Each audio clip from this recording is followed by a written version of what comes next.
The phone buzzed at 2:14 a.m. Half asleep, Daniel reached for it, expecting maybe a late-night text from his overseas supplier. But instead, a photo filled the screen, his wife, Claire, wrapped in the arms of another man in a dimly lit hotel bar. A message followed. Asterisk, she says she's testing your marriage. Thought you should know. Asterisk. Daniel's breath caught. His ears roared with the sound of his own heartbeat. For 12 years, he had built his life around this woman, her dreams, her comfort, her happiness, only to have her mock the very foundation of their vows.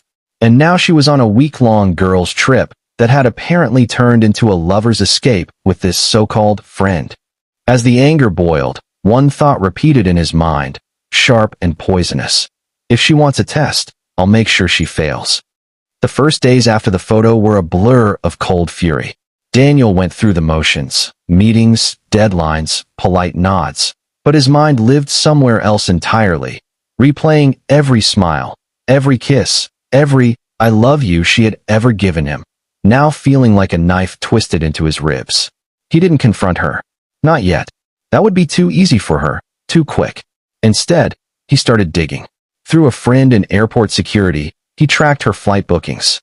Through another friend in the police force, he learned more about her lover, Anthony Price, a man with a history of shady business deals and just enough arrogance to believe he could get away with anything. The plan began to form, dark and deliberate. Daniel would wait until they were both far from home, until she thought she was untouchable, and then he would make his move. Every day, the anger deepened into something sharper, cleaner. Friends noticed he'd grown quieter, more intense. His sister tried to ask what was wrong, but he brushed her off. This was his war, and he would fight it alone. When Claire returned from that first trip, she didn't suspect a thing. She even kissed him on the cheek, spinning some story about late nights with the girls. Daniel smiled back, the kind of smile that hides a blade. A month later, she booked another trip. This time, with Anthony. Public. Bold. Perfect. Daniel's contacts told him the flight number, the destination, the arrival time. He spent hours gathering every piece of dirt on Anthony. Offshore accounts, unpaid taxes, suspicious cargo shipments. But the gem was a single sealed envelope Daniel received from his police friend. Proof of Anthony's involvement in international smuggling. Daniel didn't need to lift a finger to frame them together. The law would do that for him. All it took was an anonymous tip to the destination country's customs office, complete with flight details and photos of Claire and Anthony boarding together. The day of their flight, Daniel was calm. No trembling hands, no second-guessing, just an icy stillness. He imagined the moment clearly, the plane touching down, passengers shuffling off, Claire expecting a romantic getaway, and then the armed officers stepping forward. Hours later, his phone lit up with the headline he'd been waiting for. 2 arrested at airport in connection to international smuggling investigation. Her mugshot burned into his memory, the disbelief in her eyes, the smeared makeup, the way her once perfect hair hung limp. Anthony's photo was right beside hers. Daniel poured himself a drink and sat in silence. He thought it would feel euphoric, victorious. But instead, there was only a heavy quiet. Over the next weeks, the calls from her lawyers came. He didn't answer. The pleas from mutual friends. Ignored. She was released eventually, but her reputation was destroyed, her social circle gone, her lover facing trial. Daniel had won. Completely. And yet, some nights, lying in the dark, he realized the victory had not brought peace. It had only left a scar, deep, invisible, and his alone to bear. All right. Here's the continuation with 2 more long, intense chapters that deepen Daniel's revenge path and its aftermath, keeping the tone purely revenge-driven without kindness or healing. The weeks after Claire's release were chaos. She returned to the city with eyes like broken glass, but still, she called him, not to apologize, not to explain, but to blame. "You set me up," she spat over the phone one night, her voice trembling with both rage and fear. "I know it was you, Daniel. Who else would have known?" Daniel let the silence stretch, then answered in a voice as calm as still water. "You tested our marriage," he said slowly, "and I passed." The line went dead, but the fallout didn't end there. Anthony's trial made national headlines.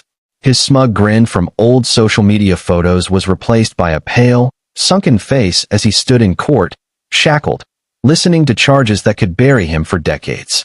Claire was called as a witness. Her name now lived in every article, every whisper at dinner parties. Daniel didn't stop with the airport arrest. Quietly, he set the rest of his plan in motion, liquidating the joint assets, freezing her accounts, ensuring every piece of comfort she once took for granted was stripped away. He never yelled. He never made a public scene. His revenge wasn't about noise. It was about precision. And with every calculated move, Claire sank deeper into the quicksand of her own choices. Still, Daniel noticed something unsettling. The more she fell, the less satisfaction he felt. His victories were starting to feel hollow, but he shoved that thought aside. There was one more move left to make, and it would be the final blow. It came to him one late night while staring at the ceiling. Take away the thing she values most, her image. Claire had always lived for appearances. Friends, charity events, the perfect smile in every photo. Daniel decided to burn that image publicly.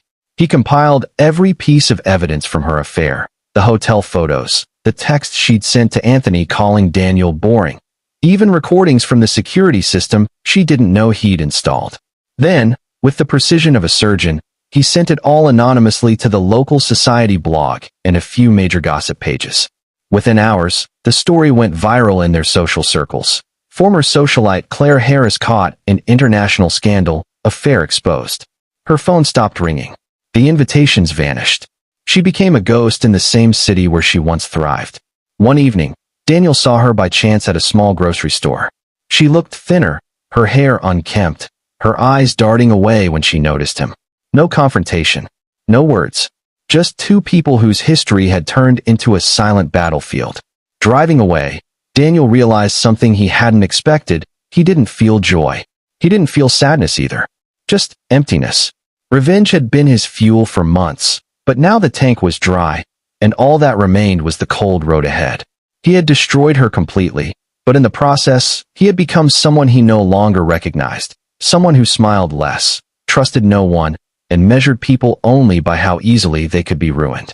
Months passed, and Daniel's life returned to a quiet rhythm. The business thrived, the accounts were full, and there was no trace of Claire in his home anymore. No perfume on the pillow, no laughter in the kitchen. It should have felt like freedom, but it didn't. Every now and then, he'd overhear whispers in crowded places. People knew, not about his role in her downfall, but about her disgrace. To them, he was the poor betrayed husband who moved on. In reality, he was the architect of her ruin. One night, while working late in his office, Daniel's assistant knocked on the door with an envelope. "This came for you." No return address. Inside was a single photograph. Claire, sitting on the edge of a bed in a cheap motel, staring at the floor. She looked empty, lifeless, as if she had nothing left to lose. On the back, in shaky handwriting, it read, Asterisk, you got what you wanted. Are you happy now? Asterisk. Daniel placed the photo on his desk and just stared at it. He thought about the first time he'd seen her, years ago, confident, vibrant, the kind of woman who could light up a room. That woman was dead, and he had killed her without touching her. For the first time, the magnitude of what he'd done felt heavy. Not wrong, not regrettable, just irreversible. There was no undoing it, no way to return to the man he'd been before the betrayal. When he finally left the office that night, he locked the door behind him, but the photograph stayed on the desk. Not as a trophy, not as a reminder, but as proof that revenge had a cost, and he had paid it in full, even if no one else knew. Daniel had won, but in winning, he had lost the last piece of himself that could still feel. All right, here's the long, cold-blooded final chapter to close the story with a ruthless edge. Winter had settled over the city, and with it came a chill that seemed to seep into Daniel's bones. The days were short, the nights long, and in the silence of his penthouse, the echo of the past seemed louder than ever. He hadn't spoken to Claire in nearly a year. She had vanished from the circles they once shared. No social media, no public appearances, no gossip in the usual places. She was a ghost. But ghosts have a way of lingering, and Daniel knew she wasn't gone, just hiding. Then, one morning, a news headline caught his eye. Former socialite Claire Harris seen working at small-town diner. The photo was grainy, taken through a rain-speckled window, but there was no mistaking her. Hair tied back, apron faded, head bent as she poured coffee into a chipped mug. She looked like a stranger wearing his ex-wife's face. Daniel stared at the image for a long time before closing the laptop. He could have left it there. He could have decided she'd suffered enough. But mercy was a language he no longer spoke. 2 weeks later, he arrived in that small town under a false name, checked into a modest hotel, and made a few quiet inquiries.